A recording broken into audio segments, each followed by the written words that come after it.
Did you know that a single sneeze can travel up to 100 miles per hour? That's faster than most cars on the highway. This explosive release is your body's way of clearing out irritants from your nose or throat.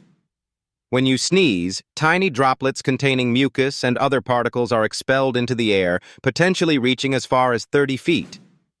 Interestingly, sneezing is often contagious. Hearing someone else do it can trigger a reflex in others. Some people even say that they feel a tickle in their nose just thinking about it. Next time you let one rip, remember, you're not just making noise, you're unleashing a miniature storm.